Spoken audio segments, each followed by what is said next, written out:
এত পাওয়ারওয়ালা, নগদ পাওয়ারওয়ালা আল্লাহর ওলি আমার জীবনে আমি অনেকটা টেস্ট করছি, কিন্তু হয় না। এত আমলওয়ালা, সারাদিন কতবার যে কোরআন তিলাওয়াত করে। তো এই জন্য শর্ট কথা হয়েছে, আপনারা দাওয়াত দিয়েছেন, আমি আপনাদের মাঝে আসছি। প্রত্যেকটা রসুলকে দূর থেকে মানুষ পাগল বলছে, ছাগল বলছে, অনেক কিছু বলছে, বলছে না? তাইফ থেকে 70টা মানুষ আসছে, সহিহ বর্ণনা আসছে বুখারীতে আসছে যে এখানে মোহাম্মদ আসছে, নবী আসছে, তার সাথে একটু দেখা করতে আসছি। তখন আবু জাহেলের সাথে দেখা, এত লোক দেখে আবু জাহেলের মাথা গরম হয়ে গেছে। কইতেছে তোমরা কই যাও? কয় আমরা মোহাম্মদের কাছে। পাগল ছাগল মানুষ, এর কাছে আসছো খেলে? কই সেই তায়েফ থেকে কষ্ট করে আসছি, এরা না দেখা যাইতেছে। তখন আবু জাহেল চিন্তা করল, ঠিক আছে, শেষ ধোকা দেন না, বুঝে শুনে কিন্তু মুসলমান হয়ে না, ধোকা দিছে। সবাই মিলা রসুলের কাছে, রসুলের বাড়ি যেয়ে খুঁজে তালাশ করে বাইর করছে। নবী দিয়ে ডাক দিছে, বাড়িতে বের হয়েছে, দেখা হয়েছে। তখন জিজ্ঞাসা করছে আপনারা কোত্থেকে আসছেন? তখন বললো আমরা তায়েফ থেকে। তায়েফ কথা বলার সাথে সাথে রসুলের চোখ দিয়ে পানি আসছে। এই তায়েফে আমি গেছিলাম দাওয়াত দেওয়ার জন্য, তায়েফের মানুষগুলো আমার শরীরে পাথর মাইরা। চিন্তা করেন, একটা সুস্থ মানুষকে, একটা নবী তার গায়ে 40টা যুবকের শক্তি ছিল, সেই মানুষটাকে আজকের যুবকরা ওয়াজ মাহফিল দিয়েছ, সেই তায়েফের যুবকরা রসুলকে পাথর মারতে মারতে মারতে মারতে এই মানুষটারে অজ্ঞান করে ফেলাই দিচ্ছে। এমন রক্তাক্ত হয়েছিল, এটার বর্ণনা করা কোনোদিনও সম্ভব না। আল্লাহ নবীজি রুমাল দিয়া রক্তগুলো মুছতে ছিল। যায়েদ রাদিয়াল্লাহু তাআলা আনহু বলেন যে নবীজি কি করেন? নবীজি বলল যে আমার পবিত্র রক্ত যদি তায়েফের জমিনের মধ্যে পড়ে, এই তায়েফের জমিনে কোনোদিন ফসল হবে না। ফেরেশতা হ্যাঁ, আল্লাহ তাআলার আযাবের ফেরেশতা এসে হাজির হয়ে গেছে। নবীজি হুকুম দেন তামাম পাহাড়কে একত্রিত করে পুরো তায়েফবাসীকে মশলা বালাই দিব। আল্লাহ নবীজি বলল, এরে ফেরেশতা, ওরা বুঝে নাই, ওদের জন্য দোয়া করেছিলেন নবীজি। তখন আল্লাহ নবীজি সেই লোকদেরকে দেখা তখন বলল যে আপনারা কেন আসছেন? বলল যে আমরা আপনাকে দেখতে আসছি, আপনি নাকি আল্লাহ নবী। তখন বলল যে আপনি যে নবী, এটার প্রমাণ কি? তখন ওই যে আবু জাহেল ঢুকাই দিছে যে যাই না বুঝা পরে মুসলমান হয়েছে। তখন বলছে কি প্রমাণ চান আপনারা? কারণ নবীদের কাছে আল্লাহ তাআলার পাওয়ার থাকে। এজন্য আমি পায়ে হাত দিয়ে বলবো, প্রত্যেকেরই জ্ঞান আছে, বুদ্ধি আছে, বিবেক আছে। আজকে রসুল নাই, রসুলের প্রতিনিধি আল্লাহর ওলি ব্যক্তিরা আছে। আমি পড়াশোনা করছি, আমি তাফসীরের ছাত্র, জানছি, বুঝছি, যাচাই করছি, দেখছি, বুঝছি। অযথায় মানুষের কথায় কান দিয়ে আপনি কখনো লাভ ফাল দিয়েন না, বুঝতে যায় না। নিজের আল্লাহ তাআলা জ্ঞান দিছে, বিবেক দিছে, বুদ্ধি দিছে। আমি যেরকম আপনাদের দাওয়াতে, আমি আপনাদের মাহফিলে আসছি, আজীবনই আসবো। যে কোনো অবস্থায় দাওয়াত দেন, কোনো সমস্যা নেই। আমি ছোট্ট মানুষ, আপনাদের মানুষ, কারো সন্তানের মতো, কারো ছেলের মতো, কারো বাচ্চার মতো মানুষ দাওয়াত দিয়ে নিয়ে যায়। আমার ডানে বামে সবাই জানে, আমি হাইটেও যাই, সাইকেলে যাই, মোটর সাইকেল যাই, গাড়িতে যাই, প্লেনে যাই, সবভাবেই যাই। এগুলো গল্প বলতেছি না, সারাটা বাংলাদেশ ঘুরে বেড়াই। তো আল্লাহ যেন এই দিনের কাজের জন্য আমাদের সবারই কবুল করে। যেখানে যায় এলাকার মানুষের জন্য দোয়া করি। আল্লাহ নবীজি বলল, তোমাদের 70 জনের লিডারকে? একজন বলল যে আমি। আপনি ওই যে ওখান যান, ওই গাছটারে আসতে বলেন। তখন উনি চিন্তা করে, ওই আবু জাহেল বলছে যে উনি পাগল, আসলেই তো পাগল, গাছের যায় এটা কোন ধরনের কথা? নবীজি বলল, যান আপনি, যায় বলেন। লোকটা গেল, যায় গাছরে বলল, এরে গাছ, হাজার সাজার, সাজার মানে গাছ। গাছরে বলল যে তোমার ডাকছে, ইয়াকুলু, তোমাকে ডাকছে, রাসূল সাল্লাল্লাহু আলাইহি ওয়াসাল্লাম তোমাকে ডাকছে।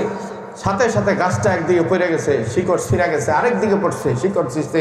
তারপরে গাছটা সমানভাবে রাসূল সাল্লাল্লাহু আলাইহি ওয়াসাল্লামের সামনে এসে হাজির হয়ে গেছে। সুবহানাল্লাহ। তখন আল্লাহ নবী সাল্লাল্লাহু আলাইহি সাল্লাম গাছকে জিজ্ঞেস করে, থরথর করে কাঁপতেছো কেন? গাছের জবান খুলে গেছে, বলতেছে নবীজি আমার আসতে কি দেরি হয়েছে কিনা আমি জানি না। এই অবস্থা দেখে তৎকালীন তাদের দিন ধর্ম অনুযায়ী নবীজির পায়ে সেজদা স্টার্ট করে দিয়ে নবীজি বলছে, আল্লাহ তাসজুদু ইল্লাল্লাহ, আল্লাহ ছাড়া কাউকে সেজদা দেওয়া যাবে ইসলাম ধর্মে নাই।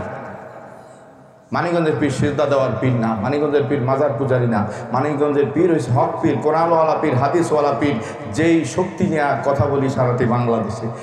হক্কানি পীর, জিন্দা একজন আল্লাহর ওলি ব্যক্তি। বন্ধুরা আমার, তো আল্লাহ নবী সাল্লাল্লাহু আলাইহি ওয়াসাল্লাম তখন তাদের এই অবস্থা দেখে সবার মুসলমান বানাই দিলেন, তাদেরকে শিখাই দিলেন একমাত্র আল্লাহর কুদরতি কদমে সেজদা দেওয়া। কোনো মানুষকে সেজদা দেওয়া ইসলামের মধ্যে নাই, আমার ধর্মের মধ্যে নাই। এটা কোনো নবীর জমানায় ছিল, কিছু লোকেরা এগুলা ভণ্ডামি করে। কোরআনে আছে, ইউসুফ আলাইহিস সালামের জমানায় সেজদার কথা ছিল, মানুষকে সম্মানে সেজদা করতে, কোরআনে আছে। কিন্তু এটা আমার রসুলের শরীয়তের মধ্যে, আমাদের ধর্মের মধ্যে, আল্লাহর কোরআনের মধ্যে মানুষকে মানুষ সেজদা দেওয়া জায়েজ নাই, হারাম, হারাম, হারাম। যদি কেউ দেয় কোনো মানুষ, হ্যাঁ, সজ্ঞানে যদি এগুলা গ্রহণ করে, তাহলে সে ভণ্ড পীর, সে সহি পীর না। আমি একদিন এখানে গেছি, এক হিন্দু মানুষ আসছে, তো আমি পানি পড়া দিছি, গ্লাস টানা রাইখে উনি মাটিতে একটা সিজদা মেরে ধরবে। পরে উনি বললো যে উনি হিন্দু মানুষ, মুসলমান। এখন কেউ যদি রেকর্ড করে যে উনি সিজদা মেরে দিছে, তাহলে তো আমার অবস্থা কাহিল হয়ে যাবে। আল্লাহ যেন মাফ করে দেয়। এই জন্য আপনাদেরকে, এই জন্য এখানে ধরছি, সবাই গুনার জন্য তওবা করবো আল্লাহর কাছে, আল্লাহ যেন মাফ করে দেয়। সেলিম মোরল ভাই মার জন্য 500 টাকা নগদ দিয়ে দোয়া চাইছে, আল্লাহ তুমি কবুল করো বলি আমিন। আমি এখানে ধরছি সবাই, হ্যাঁ আল্লাহ আল্লাহ আল্লাহ আল্লাহ আলহামদুলিল্লাহ। এই জন্যই তো সভাপতি, সবার প্রতি হ্যাঁ আলহামদুলিল্লাহ।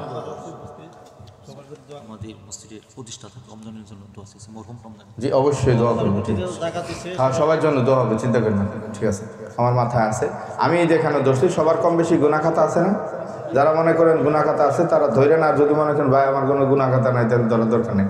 হ্যাঁ ঠিক আছে, প্রত্যেকে গায়ে গায়ে ডান হাত দিয়ে ধরেন, আমার সাথে পড়েন। দূরে যারা আছেন, কাছে যারা আছেন, মুখে মুখে পড়েন আপনারা। হ্যাঁ এই যে গায়ে গায়ে করবেন, যে গায়ে গায়ে কেন, এটা রাসূলের সুন্নাত।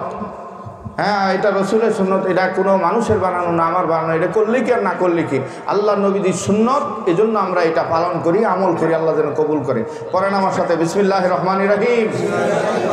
तौबा किया मैं सबूरे बातों से और सबूरे कामों से, और बात किया मैं ऊपर हाथ हजरत मौलाना मुफ्ती डॉक्टर मोहम्मद मंजूरुल इस्लाम सिद्दीकी खलीफा हजरत मौलाना अजहरुल इस्लाम सिद्दीकी साहिब के, आए मेरे मौला इस तौबा इस बयात कबूल फरमा। अल्लाह दरबार আমরা এখন দোয়া করব, আল্লাহুম্মা আমিন। रब्बना ज़लमना أنفسنا وإن لم تغفر لنا وترحمنا لنكونن من الخاسرين ربنا فاغفر لنا ذنوبنا كفر عنا سيئاتنا وتوفنا مع الأبرار। আল্লাহ অনেক রাত হয়ে গেছে গো, কত দাড়ি পাকা মুরব্বীরা এই মাটির মধ্যে, ঠান্ডার মধ্যে, শীতে বৈশা রয়েছে গো আল্লাহ।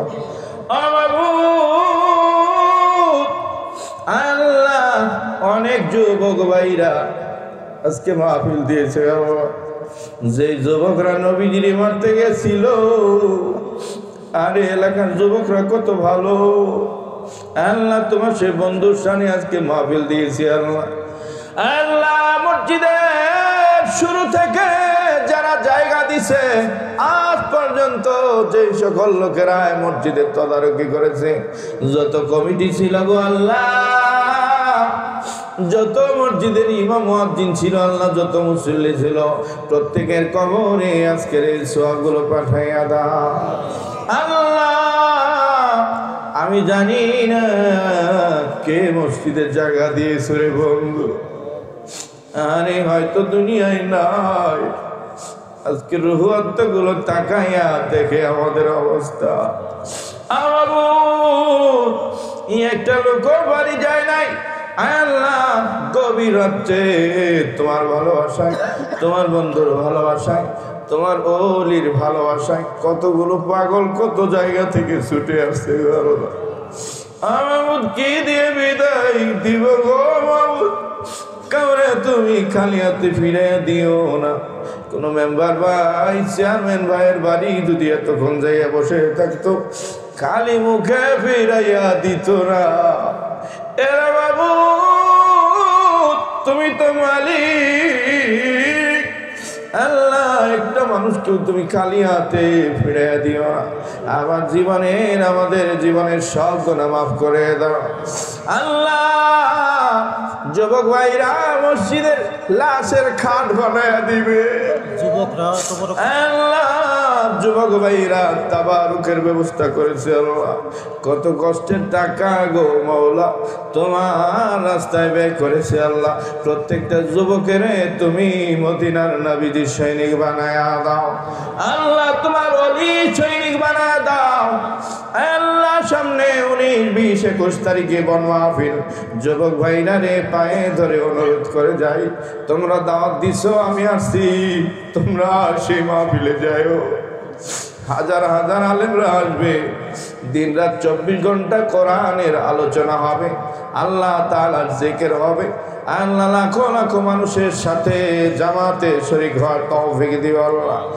আল্লাহ খাস করিয়া মাওলা যার মনে যে কথা আছে মাওলা সব কথা কবুল করো আল্লাহ। তোমার ঘরের জন্য আল্লাহ, ওযু খানার জন্য মাওলা, আল্লাহ যারা নগদে দান করেছে মাওলা, বাকিতে যারা লেখাইছে, অনেক ভাইরা বিদেশ থেকে বলেছে গো, মায়ের জন্য, বাবার জন্য, নানার জন্য, নানির জন্য, দাদার জন্য, ভাইয়ের জন্য, যে যার জন্য আল্লাহ নিয়ত করেছে, প্রত্যেকের কবরে আসাব তুমি পৌঁছায়া দাও আল্লাহ। মাহফিলের সম্মানিত সভাপতি আল্লাহ, আল্লাহ কত জায়গায় যাই সভাপতি ফুট করে আইসা চইলা যায় আল্লাহ রে। আমার বাবার মতো সেই সন্ধ্যা থেকে বসে আছে মাওলা, আল্লাহ এই বাবারে তুমি কবুল কইরা লও আল্লাহ। দুনিয়ার যেমন সভাপতি বানাইছো, বেহেশতের সভাপতি বানায়া দিও আল্লাহ রে। যুবক ভাইদেরকে হাসান হোসাইন জান্নাতের যারা সর্দার হবে মাওলা, তাদের সাথে কবুল মঞ্জুর করে নিও আল্লাহ। তো স্বপ্ন যুগেও যদি হয় সোনার মদিনায় নবীর সাথে দিদার নসিব করে দিও আল্লাহ। আল্লাহ এলাকার অনেক ভাইরা বিদেশে থাকে গো মাওলা, আল্লাহ বিদেশে কষ্টের টাকাই বেশি দিয়েছে মাহফিলে শুনলাম আল্লাহ। প্রত্যেকটা বাইরে সুস্থভাবে আবার মায়ের কোলে স্ত্রীর বুকে পাঠাইয়া দিও আল্লাহ। আল্লাহ দেশ ছেড়ে এলাকা ছাড়িয়া, বাবা মা সন্তান স্ত্রী পুত্র ছাড়িয়া কত কষ্ট করে বিদেশে থাকে আল্লাহ। যারা থাকে তারাই শুধু বুঝে প্রত্যেকের কবুল করিও, সুস্থভাবে আবার ফিরে দিও গো আল্লাহ। আল্লাহ জানি না কে বাবা হারাইছো, কে জানি গো জনম দুঃখী মা হারাইছো। বাড়ি যাইয়া মা কইয়া ডাকতে পারো না, কেমন জানি আছে গো মা কবরে। আল্লাহ ওই মা বাবারে তুমি মাফ কইরা দাও, দানের সবগুলো মা বাবার কবরে পাঠাইয়া দাও আল্লাহ। এই মাহফিলের উসিলা করে এলাকার সমস্ত কবর মসজিদের মাফ করে দাও আল্লাহ। তামাম কামাশিয়ার বুকে যত মুমিন মুমিনাত ঘুমায় আছে গাজীপুরের বুকে মাওলা, প্রত্যেকের কবরে আর সব তুমি পৌঁছায়া দাও আল্লাহ। মসজিদের ইমামদের উসিলায় দোয়াকে কবুল করো আল্লাহ। ছোট্ট ছোট্ট তালেবে ইলম কলিজার টুকরা ভাইরা এখানে ছোট্ট বন্ধুরা মাহফিলে বসে রইছে আল্লাহর এই কোরআনের পাখিদের উসিলায় দোয়াকে কবুল করে লও গো আল্লাহ। আল্লাহ অনেক মুরব্বি একরাম তাদের উসিলা করে দোয়া কবুল করো। আমার মুর্শিদ আল্লাহর কুতুব আল্লাহর ওলির প্রতিনিধি আমার সাথে সবাই আল্লাহ এই ভাইয়ের উসিলা করে দোয়াকে কবুল করে লও আল্লাহ। আল্লাহ তোমার ওলির উসিলা করে দোয়া কবুল করে নাও আল্লাহ। খাস করে আমাদের ভাই বোন সকলে মাফ করে দাও মাওলা। আমাদের সন্তানদের হক্কানি আলেম হিসেবে কবুল করো, আমাদের মেয়েদেরকে আলেমা হিসেবে কবুল মঞ্জুর করো আল্লাহ। গভীর রাত্র দোয়া ফিরাইয়া দিও না, আদর কইরা মাওলা তুমি বানায় কেমনে দিবা জাহান্নামে ফিরিয়া আল্লাহ। জাহান্নামের আগুন সইতে পারবো না রে আল্লাহ, দয়া করে মা করে আমাদের মাফ করে দাও গো আল্লাহ। অনেক মায়েরা বোনেরা হাত তুলেছে গো আল্লাহ, কত কথা বুকে লোকাইয়া থাকে, দুনিয়ার কোনো মানুষকে বলতে পারে না। মায়েরা খেয়াল করে দেখো, এমন একদিন ছিল গো মা, সুন্দর করে সাজাইয়া তোমার বাপের বাড়ি থেকে স্বামীর বাড়ি আনছে গো মা। এমন একদিন আসবে সাদা কাফনের শাড়ি পরাইয়া জীবনের জন্য কবর বাড়ি বিদায় দিবে গো মা। ওই বাড়ি থেকে আর আশা হবে না। আল্লাহ সবার মাফ করে দাও আল্লাহ। আল্লাহ আমাদের মক্কা মদিনা যাওয়া তৌফিক দিও মাওলা। আল্লাহ বন মাহফিলে যাওয়া তৌফিক দিও আল্লাহ। আল্লাহ এই মসজিদকে তুমি কবুল করো মাওলা। আল্লাহ মসজিদের উসিলা করে আমাদের মাফ করে দাও মাওলা। আল্লাহ আমরা যারাই হাত তুলেছি অসুখ বিসুখ বিমার আজাব মাফ করে দাও। 5 ওয়াক্ত নামাজ আদায় করা তৌফিক দাও আল্লাহ। তোমার নামে জিকির করা তৌফিক দাও। জিন শয়তান মানুষ শয়তান খবিশ শয়তান থেকে আমাদের হেফাজত করো আল্লাহ। আল্লাহ তুমি আমাদের দোয়াকে কবুল করেছো মনে করে আল্লাহ তোমার দরবার থেকে হাত নামাইতেছি। জানি না কার জীবনে এই দোয়াই শেষ দোয়া হয়ে যায়, কার জানি জীবনের শেষ দোয়া হয়ে যায়। আল্লাহ আমাদের মাফ করে দিও আল্লাহ। মরণের সময় ঈমান নসিব করিও আল্লাহ। ঈমানের কালমা আমাদের জবানে দিও, লা ইলাহা ইল্লাল্লাহু মুহাম্মাদুর রাসূলুল্লাহ।